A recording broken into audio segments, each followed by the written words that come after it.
अस्सलाम वालेकुम students, welcome to my YouTube channel MD care champions. तो मेरा दूसरा यूट्यूब चैनल है। यहाँ पे हम डेली बेसिस पे एमसीक्यूज़ और पास पेपर की प्रैक्टिस तो करते ही थे, लेकिन उसके साथ साथ मैंने नम्स वन शॉट सीरीज़ भी स्टार्ट की है। आपको पता है कि नम्स फेडरल टेक्स्ट बुक को फॉलो करता है, तो वो बच्चे जो नम्स का टेस्ट अटैम्प्ट करना चाहते हैं उनको अब सिंध टेक्स्ट बुक के साथ साथ फेडरल भी पढ़ना पड़ेगा, क्योंकि बहुत सारे ऐसे भी कॉन्सेप्ट हैं जो कि सिंध में हैं और फेडरल में नहीं है, जिनके कॉन्सेप्ट वीक हैं। उन बच्चों को मैं यही सजेस्ट करती हूँ कि आप सिंध के साथ साथ फेडरल भी पढ़ लीजिए, क्योंकि याद रखिएगा आपके पास कॉन्सेप्ट तभी बिल्ड होंगे जब आपके पास क्या होता है कि आपके पास तीन चीज़ें होती हैं कॉन्सेप्ट बिल्डअप करने के लिए। सबसे पहले कि आपको एग्जांपल्स पे फोकस करना पड़ता है, एग्जांपल से आपके कॉन्सेप्ट बनते हैं।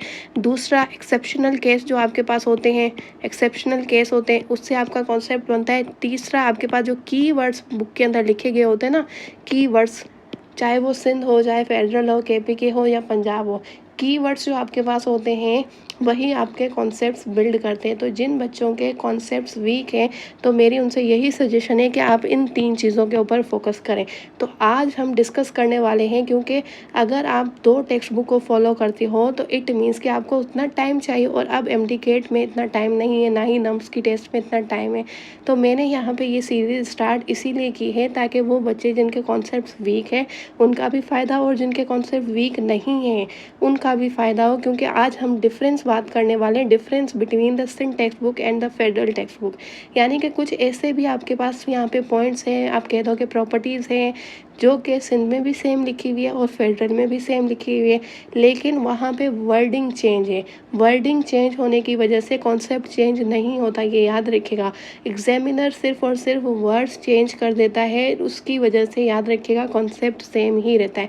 वो टर्मिनोलॉजी जो होती है ना, वो चेंज कर देता है। तो आज हम उसी को डिस्कस करने वाले हैं, उसी के ऊपर फोकस करने वाले हैं कि टर्मिनोलॉजी से हम कहते हैं यहाँ पर जो वर्डिंग होती है वो चेंज कैसे हैं। तो सबसे पहले आज हम बात करते हैं कि प्राइमरी सेल वॉल की। तो सिंध में कहता है कि primary product of the cell है ये, और फेडरल आपके पास कहता है कि न्यूली आपके पास ग्रोइंग है सेल, और ये ट्रू सेल हम इसको कहते हैं जिसके अंदर आपके पास प्राइमरी सेल वॉल होती है।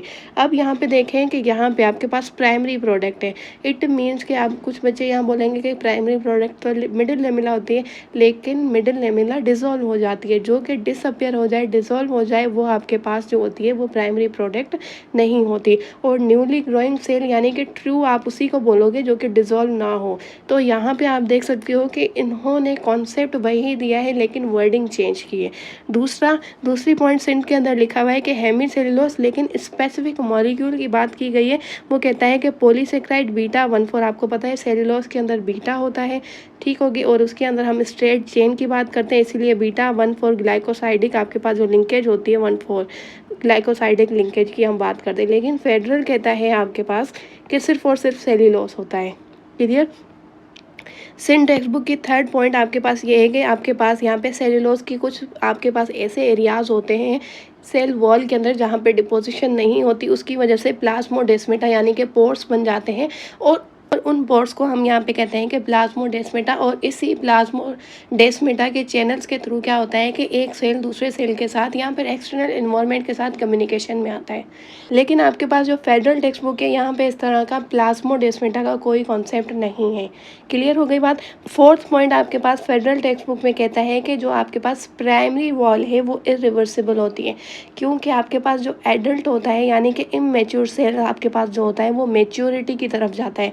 वो क्या करता है कि मेच्योरिटी की तरफ जाता है, ठीक हो गया। कभी आपने ये नहीं कहा कि मेच्योर सेल इमेच्योर होगा, तो वही बात हो गई कि ये प्राइमरी से क्या कहाँ जाएगा, प्राइमरी से ये कहता है कि इरिवर्सिबल यानी कि सेकेंडरी की तरफ अपनी ग्रोथ करेगा, सेकेंडरी से ये प्राइमरी की तरफ नहीं करेगा। तो इसलिए इसने कहा है कि इरिवर्सिबल इसकी ग्रोथ होती है, यानी कि ये वॉल जो होती है वो इरिवर्सिबल होती है, जिसको हम कहते हैं स्ट्रेचेस प्लास्टिकली। और यहाँ पे सिंध टेक्स्ट बुक में ऐसा कोई भी रेफरेंस नहीं, ऐसी कोई कीवर्ड नहीं है।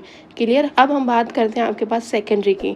सेकेंडरी में सिंध टेक्स्ट बुक में लिखा हुआ है कि ये स्केलेटन जो है वो framework in the vascular plant. वही बात हो गई कि ये डेड आपके पास वॉल होती है जिसको हम कहते हैं कि सेकेंडरी सेल वॉल, ये सपोर्ट प्रोवाइड करती है वेस्कुलर प्लांट को, और ये स्केलेटल फ्रेमवर्क की तरह हमारे पास जैसे हमारा स्केलेटल होता है, आपको पता है कि बोन्स जिसको हम ढांचा कहते हैं, तो वो भी उसी तरह से ये सेकेंडरी सेल वॉल डेड हो जाती है और फिर ये सपोर्ट प्रोवाइड करती है। दूसरा ये कि हाइड्रोफिलिक नेचर होने की वजह से ये इम्बाइबिंग करती है, यानी कि परमिएबल स्ट्रक्चर है। लेकिन फेडरल टेक्स्ट बुक में ऐसा कोई पॉइंट, ऐसा कोई कॉन्सेप्ट नहीं लिखा हुआ। उसके बाद ये कहता है कि थर्ड पॉइंट जो आपके पास है लिग्निन के बारे में लिखा हुआ है। फेडरल टेक्स्ट बुक कहती है कि लिग्निन जो होता है वो यहाँ पे रिजिडिटी प्रोवाइड करता है, यानी कि रिजिडिटी होने के बाद ये डेड हो जाती है। तो वो डेड होने से पहले का एक अमल होता है जो कि आपको पता है कि प्राइमरी जो होती है वो आपके पास क्या होती है, प्राइमरी आपके पास थिन होती है और उसके साथ साथ इलास्टिक होती है। ठीक हो गया। और फिर वो क्या हो जाती है, थिक हो जाती है, और यहाँ पे इलास्टिक की जगह पे आप कह सकते हो कि रिजिड हो जाती है, जब ये सेकेंडरी में चेंज होते हैं। तो वही बात लिखी हुई है कि ये रिजिडिटी इसको कौन प्रोवाइड करता है, लिग्निन करता है। ये सन टेक्स्ट बुक के अंदर पॉइंट नहीं लिखा हुआ था। अब ये पॉइंट्स पढ़ने के बाद आप सन टेक्स्ट बुक को भी खोल के यही सेल वॉल वाला टॉपिक पढ़िएगा, और वही टॉपिक आपको फेडरल से भी पढ़ना है, तो आपको अच्छे से समझ आएगा कि सिन क्या कहता है और फेडरल क्या कहता है। जब भी आप किसी भी टीचर का ऑनलाइन चाहे लेक्चर लें, चाहे यूट्यूब पे आप पढ़ें, चाहे आप उन्होंने कोई भी आपने कोर्स बाय किए हुए हों, तो उसका यही मतलब है कि उस वक्त आपके पास आपके हाथ में पेन होना चाहिए, आपके पास नोटबुक होना चाहिए। ऐसा नहीं है कि मूवीज़ की तरह आपके मोबाइल में हाथ में सिर्फ मोबाइल है और आप कोई भी किसी भी तरह की वहाँ पे नोटिंग नहीं कर रहे हो, तो इट मीन्स कि आप अपना टाइम वेस्ट कर रहे हो।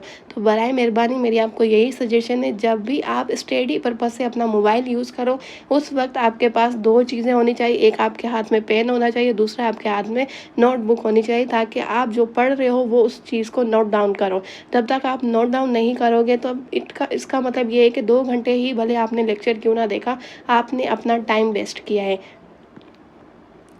अब हम बात करते हैं कि मिडिल लेमेला। तो कहता है कि फर्स्ट फॉर्म्ड सेल आपके पास प्लेट होती है। सिन टेक्स्ट बुक कहता है कि फर्स्ट होती है, क्योंकि ये जाहिर सी बात है डिसॉल्व भले हो जाती है, लेकिन फर्स्ट तो यही होती है। उसके अलावा फेडरल कहता है कि ये स्टिकी होती है मिडिल लेमेला, और इसके अंदर जेल लाइक इसकी नेचर होती है। ठीक हो गया, ये याद रखिएगा। स्टिकी होने की वजह से ही दो सेल्स आपस में क्या होते हैं कि एक दूसरे के साथ जुड़े हुए होते हैं, और वो आपके पास जो दो सेल्स एक दूसरे के साथ कनेक्शन रखते हैं वो मिडिल लेमेला के थ्रू ही रखते हैं। इसीलिए इसकी नेचर जो होती है वो स्टिकी होती है और जेल लाइक होती है। अब यहाँ पे ये तो सेकंड पॉइंट है, ये बहुत ही ज़्यादा इंपॉर्टेंट है। कहता है कि कॉमन लेयर है बिटवीन द टू सेल्स।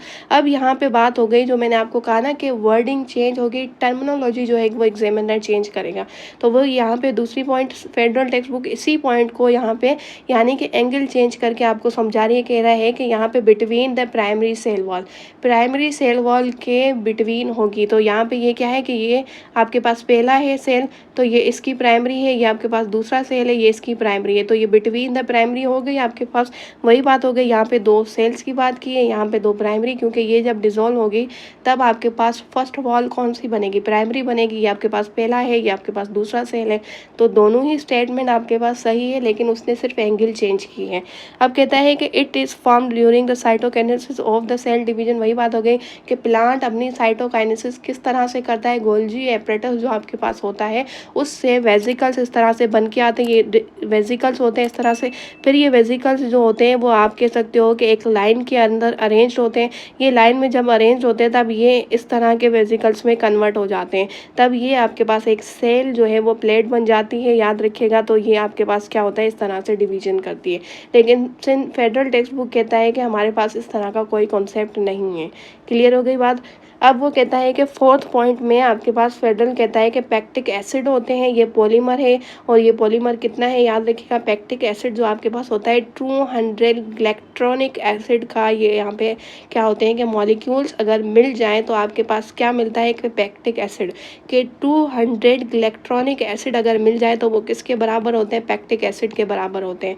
ठीक हो गया। लेकिन एक और पॉइंट लिखी हुई है कि 100 ग्लैक्ट्रॉनिक एसिड अगर मिल जाए तो वो आपके पास पैक्टिन के बराबर होते हैं, ये भी फेडरल में लिखा है। तो पैक्टिन यानी कि 100 मॉलिक्यूल्स और पैक्टिक एसिड यानी कि 200 मॉलिक्यूल्स, लेकिन सिंह टेक्स्ट बुक ऐसी कोई पॉइंट आपको यहाँ पे नहीं बताती। तो इसी तरह से हम हर चैप्टर के हर टॉपिक के जो आपके सिलेबस में उसी को यहाँ पे डिफरेंस करेंगे, क्योंकि इसी डिफरेंस की वजह से आपके पास कॉन्सेप्ट बनते हैं, उसको हम यहाँ पे कंपेयर करेंगे। याद रखिएगा, कंपैरिजन करने के बाद आपको फेडरल से भी वो टॉपिक पढ़ना है और आपको सिंध से भी पढ़ना है, तो आपके ज़्यादा आइडियाज़ और कॉन्सेप्ट्स क्लियर होंगे कि हाँ यहाँ पे ये दोनों चीज़ें जो है वो लिखी गई हैं, ये दो पॉइंट्स आपस में कंपेयर करके लिखी गई हैं। तो आपको कैसा लगा आज का लेक्चर? अगर आपको अच्छा लगा हो, आपके कॉन्सेप्ट्स क्लियर हुए हों, तो मुझे एक अच्छा सा कमेंट ज़रूर कीजिएगा। और मुझे सपोर्ट करने के लिए मेरे दोनों चैनल्स को लाइक कीजिए, सब्सक्राइब कीजिए और अपने दोस्तों के साथ ये सीरीज़ जो है वो शेयर कीजिए, ताकि ज़्यादा से ज़्यादा बच्चों को नम्स के वन शॉट लेक्चर के लिए भी फ़ायदा हो। और उसके साथ साथ सिंध वाले बच्चे ये लेक्चर ज़रूर देखिएगा, ताकि आपको भी आइडिया हो कि फेडरल क्या कहता है, क्योंकि हम बार बार फेडरल का ही रेफरेंस लेते हैं। तो याद रखिएगा कि ये लेक्चर सीरीज़ बहुत ही ज़्यादा इंपॉर्टेंट है, आपके लिए बेनिफिशियल है। मैं कोशिश करूँगी जल्द से जल्द इस सीरीज़ को कंप्लीट करूँ, ताकि आपको ज़्यादा से ज़्यादा फ़ायदा हो। Thank you. अल्लाह हाफ़िज़।